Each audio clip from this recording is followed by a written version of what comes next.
2024 was, by most accounts, a great year for Star Citizen. Having returned after the better part of a year away, I came back to a much more stable, a much more playable game. I know that has not universally been the case, and we'll talk about that, but it has continued to be my experience overall. The big question now is, what does 2025 hold? Will it be another year of steady climb towards 1.0? Another year of seeing most of the previous CitizenCon delivered? Having poured over patch notes the past two CitizenCons, the upcoming patch, the letter from the chairman, and most recently the monthly report, I've come up with some 2025 predictions. These range from the obvious to what I think SIG really wants to do, and then to the potentially hopium-filled. Let's start with the most obvious. And just to get it out of the way, I only have one Squadron 42 prediction really, is that maybe backers get to play a demo of what we saw at CitizenCon last year, or something similar. I just don't expect to see more this year, since the date is confirmed still for 2026 at some point, probably in the latter half of the year, but that's for next year's video. But an obvious prediction for any year of Star Citizen: more ships!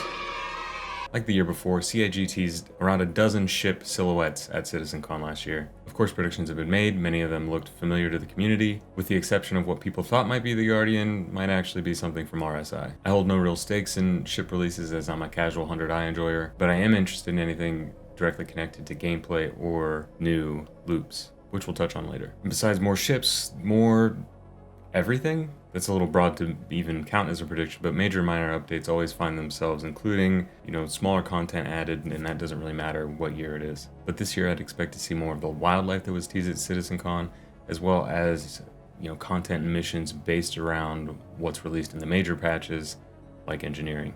But before we talk about that and start making wild predictions, let's talk about this, the letter from the chairman. In case you're unfamiliar, the letter from the chairman is a message from Chris Roberts himself, now put out around the end of the year, briefly recapping the year, talking about the future, and graciously thanking every backer, as he should.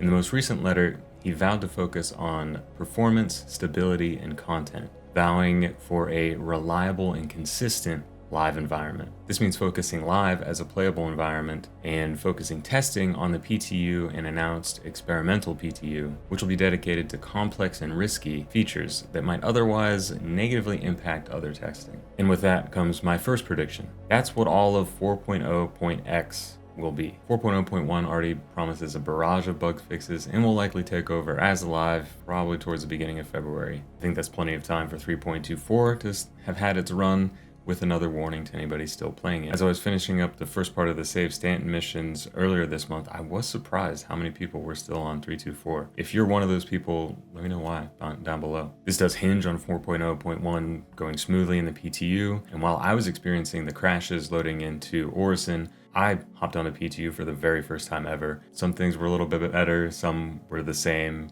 4.0.1 isn't fixing everything, but it's hopefully, as ever, a step in the right direction. While we frequently saw minor patches once a month, last year 4.0 brought a lot with it, namely server meshing and the refactors that go with that. These have been the source of many issues and what CIG no doubt wants to iron out throughout 4.0, which I think we see them do throughout the first quarter of the year. And if Chris Roberts is really serious about performance and stability, I think it's something we see them focus on specifically even longer than the first quarter of the year. If they do focus on general performance and stability now, maybe we do see server meshing fixes everything, kind of. I want to be clear from the jump, I don't actually believe this. There are a lot of systems with plenty of tech debt to be addressed, but server meshing could be a huge boost to server-side interaction and playability. Servers not crashing, or at least recovering if they do, is already great, but getting rid of delay issues and desync issues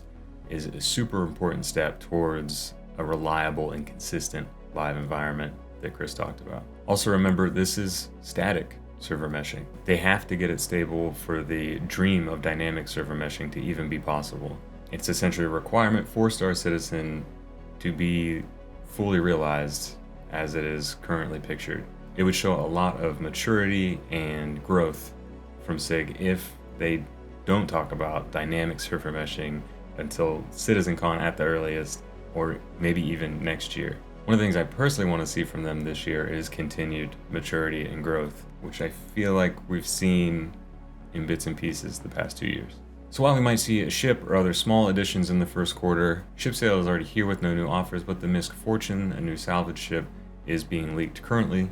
I think the real focus is going to stay on stability and performance. Then I think we see things like fire, life support, charge drain, radiation, maybe those pyro flares come to the EPTU or PTU around March, hopefully a little bit later, as they gear up for 4.1 engineering. I would expect to see this around March or May at the earliest. I'm basing this off the past 2 years. Last year we got our first big update in May. I think that would be a good time to see this because it means that hopefully they gave enough time to performance and stability, and also it would mean that engineering got its final touches and hopefully releases in a good state. I think it's very telling that engineering was left out of 4.0, but I also kind of feel like it was a lot to include all of that in the first place. And I definitely don't think we see it any sooner than March. Being part of a major patch just makes sense for engineering, similar to cargo at the end of last year. Engineering also has a lot of systems involved. Like I mentioned, fire, life support, charge drain, maybe even radiation, the pyro solar flares, and updates to repair. Besides all the moving parts, it also affects ship health and gameplay as a whole and can be expected to come with its fair share of bugs, even if they implement the new EPTU. Hopefully these issues are as minimal as possible or easier to work out if CIG focuses on performance for these first months. Like I said, if Chris is really serious about that, I think they could easily give 6 months into bug squashing, performance and stability enhancement, quality of life in general.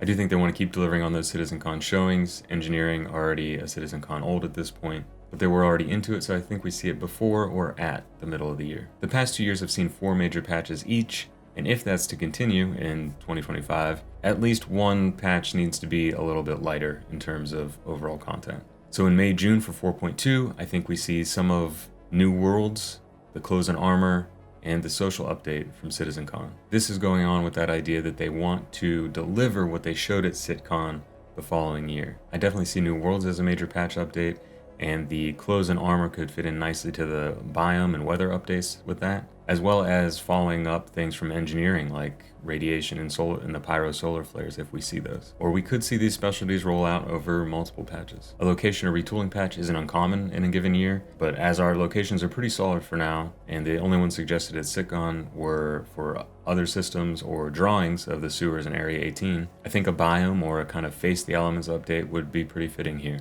I wouldn't suggest it in such a jam-packed year if it didn't look like the initial implementation wasn't already so far along, and they reference it again in the monthly report, how much they had worked on all those systems. The social update has to go somewhere, and the sooner the better, but if not 4.2, then maybe 4.3, base building 1.0.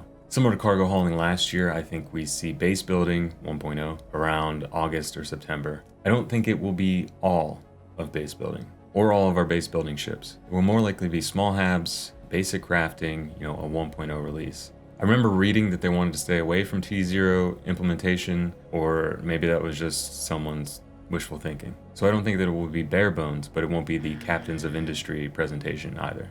To that, I think we see the Starlancer BLD, but not the Pioneer. In the monthly report, they mentioned different ships that went through white box and gray box, and they mentioned the Pioneer, interestingly not the BLD. However, I think that the Pioneer just went through white box, as there was no real showing of it at CitizenCon whatsoever. So unless the Pioneer does actually release, but without its large-scale functionality being implemented, I don't think that's something we're going to see this year. And since CIG didn't release the Legionnaire last year because hacking gameplay wasn't implemented, I do think that's something they're trying to avoid. Probably mostly because it's caused them problems in the past. Oh yeah, hacking gameplay. That also got mentioned in the monthly report. I don't know if that fits in with base building though. But those are my only ship predictions. Besides something getting nerfed and everyone gets really mad for a week. And last but not least, 4.4 Nyx. Similar to last year, and likely what they want for the next couple of years, CIG will release a system and then go on holiday. Nyx by the end of the year feels like the likely play for a couple of reasons. It already looks great. We saw it at CitizenCon. That was gray box. That's pretty far along. Aside from all the progress, if all my other predictions are accurate, or even if they miss one of those or have to move something else around, if they release a second system a second year in a row, that makes 6 progress look really strong. 2 systems in 2 years is the kind of momentum they want to build. Why it feels possible? We've already seen the 2 most interesting aspects of the system, Delamar and the Vandal. Vandal raiding parties were mentioned, and just so happened to be the bad guys we saw in Squadron 42, So there's your new gameplay. Delamar and Levski already look fairly complete, with the interior logistics likely being what's left. And the best sign for Nyx releasing in 2025? All the planets are shitholes. And I don't mean Hurston, tons of dust, lots of sad shitholes. I mean wrecked, uninhabitable, unterraformable shitholes. From the wiki, Nyx 1, coreless, mined clean by Golden Horizon, empty shithole. Nyx 2, high pressure atmosphere and thick clouds of acid and carbon dioxide make it not worth terraforming, but a perfect place for acid rain and needing protective gear, toxic shithole. Delamar is home to the deserted mining facility Levski, as we saw. It is full of anti-UAE activists, political radicals, and criminals, and visitors are forbidden from entering the residential area. Slightly less of a shithole. Nyx 3, ice giant that lacks breathable atmosphere or any valuable materials, frozen shithole.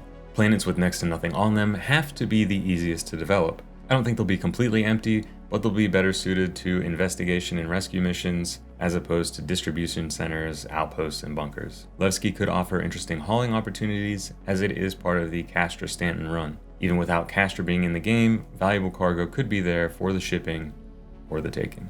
I think the reasons a smaller, less significant system like Nyx is next are obvious, and it's no secret that CIG would love to start a tradition of one system a year up until a 1.0 release. What could stop this or any of my other predictions from coming true? I guess firstly, I really feel like this is SIG's ideal roadmap. And if they are to get everything from CitizenCon last year out this year or close to it, I think that's what it looks like. However, I'm really not one for huffing hopium. So if it comes to one of these things being delayed or pushed, it's obviously going to be whatever, at least far along. But as ever, I think so much of what we get this year depends on how long it takes them to get through the beginning of the year. Do they focus really hard on stability and performance?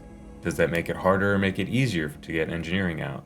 I know when engineering was in PTU, like anything else, some things were working, some things weren't. Well, I think they're pretty far along with things like the mission refactor. They still have things like that to implement and iron out. And I think getting newer missions that were working in 3.2.4 back up and running in 4.0, working with server meshing, is probably the bare minimum they could do. A big part is how long and to what extent they focus on stability and performance. The tech debt is no secret. Server meshing finally being implemented likely means it's a good time to consolidate and streamline a bit. However, development marches onward, and even with ePTU implementation, I'm not sure how different or more stable patch releases are going to be. Keeping live in a smooth and stable state is important, but it is still part of the testing process and is still going to break. And I certainly don't think patches or features being delayed is a thing of the past. If I really think about it, I think there's one thing that they would likely kick for causing issues, and I think the ePTU will be really useful for it, is the new weather simulation. Just because that's so much and it's supposedly planet-wide. If you think about it, it seems like very simple math, but it seems also like a lot to implement in-game for, entire servers. I could see them delaying that and focusing more on base building if it means they can get base building out this year. I would say the two main things I want to get out this year: engineering and base building. Those are gameplay focused. They're huge. People have been talking about base building for years, including CIG. But I think if we see things like radiation in the solar flares, then we also see the early implementation of specialized suits. Unless there's really some kind of issue, then I think we see the clothing update where we can wear them all together. But that's the thing with game development and Star Citizen, is that some things seem simple. Why isn't everything fixed? Because it's actually not that simple. Especially when you didn't get to just build your engine first and then build the game. But if you'd like to hear me talk about that and answer some common misconceptions or questions about game development as related to Star Citizen, or if you'd like me to go into Star Citizen's financial situation and what that could mean for the potential release of the game, let me know down below. But what about you? Do you think this is what CIG wants for 2025? Do you think they can do it? What would you be okay with them leaving out? I keep forgetting about hacking. Maybe hacking with Nyx. They worked on the animations last year, and they skipped out on that ship, so maybe they were thinking about it. It doesn't feel like gameplay that needs this whole big release. It feels like something that gets tucked into something else. So, do we see that this year? No engineering, guys, but here's hacking. Would you be okay with that? I'm excited to see whatever 2025 has to bring. I'm sure it'll be exciting in one way or another. Until next time, I'll see you out there.